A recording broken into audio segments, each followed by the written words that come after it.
Alright, hello everyone and welcome to today's Gems of War video. This video I have for you my strategy guide for the Mist of Scales Kingdom, which is a fire armor kingdom kind of on the east side of the map. And as far as fire kingdoms go, keep in mind that there are no magic kingdoms that use fire deeds and books. And I consider attack and armor to be about equal, so since Mist of Scales can get to maximum power 30 right now, just take it whenever you want. So anyway, there are 42 troops available in Mist of Scales, which we'll look at in just a little bit later. So as of this video, you can max out all but 3 troops in the kingdom and be just fine. There are also 16 weapons, which you'll only need 14 of.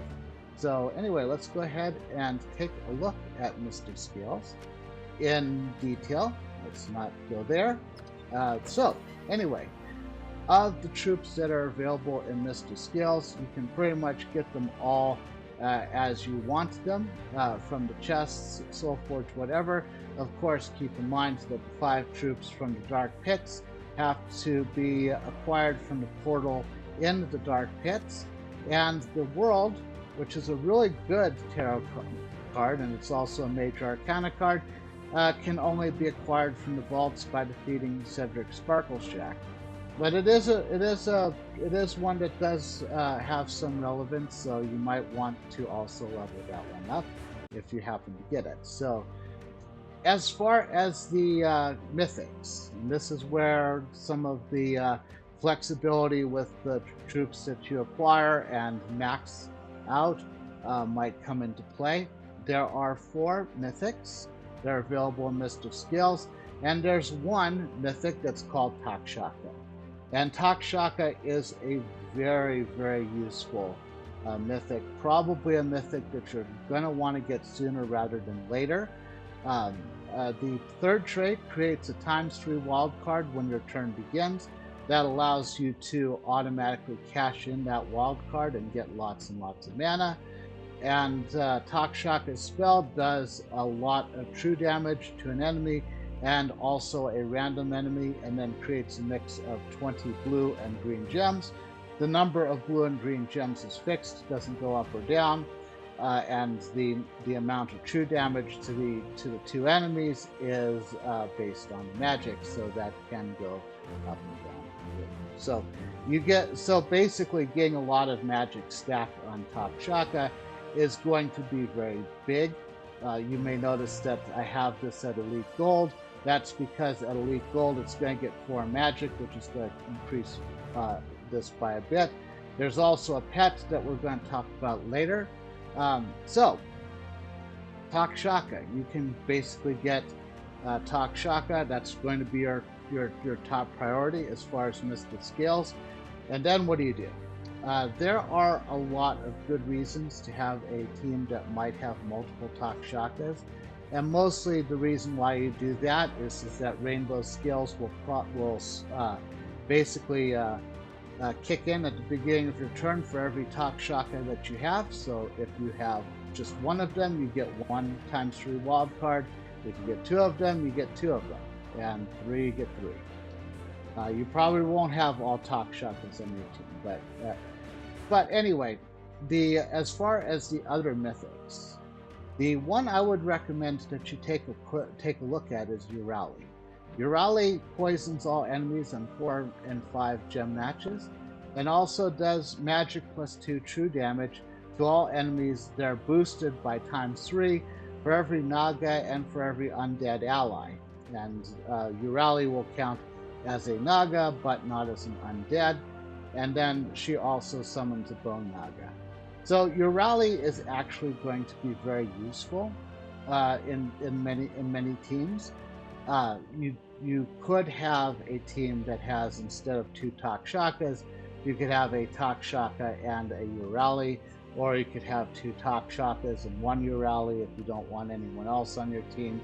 Although keep in mind, I don't usually talk about the ones below mythics, but Marilith is actually a really good mana generator and can also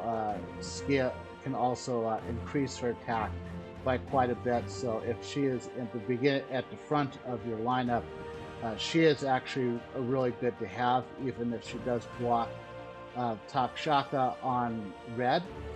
So anyway, basically keep in mind that Takshaka and a Urali will work pretty well. Now, a double Takshaka, will that be better than a Urali? I would say probably. I only have one, so I haven't really tested it that much. But I have watched a lot of double Takshaka teams, and it certainly can make battles faster. Make battles faster in a good way and a bad way, just like the Wand of Stars. So it's up to you. If I was to say personally, if you want to go for 2 Takshakas first and then get a Urali later, that's perfectly fine, especially if you're not going to make a priority of maxing out your Mystic Skills power. If you want to get your Mystic Skills power sooner rather than later, though, get a Takshaka first, then pull a Urali later on in the Soul Forge, then go back and get your second Takshaka. And as far as Mambasira and Medusa, they aren't necessarily bad, but they aren't at the same level as either Takshaka or even Urali. Medusa curses and stuns a random enemy when matching 4 or more gems, and does true damage boosted by stone blocks.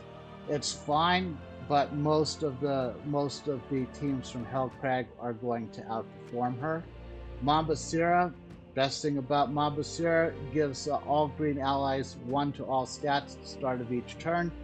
Can help you on green teams if you're an early player, but once you get later on and you start getting the gem or cosmic dragons, then Mambasira's relevance will easily fall off. So you don't really need either of these 2 mythics, and they can be 2 of your 3 troops that you don't have and still max out Mystic Skills. As for the weapons, keep in mind that as of this video, you need all but 2 of them.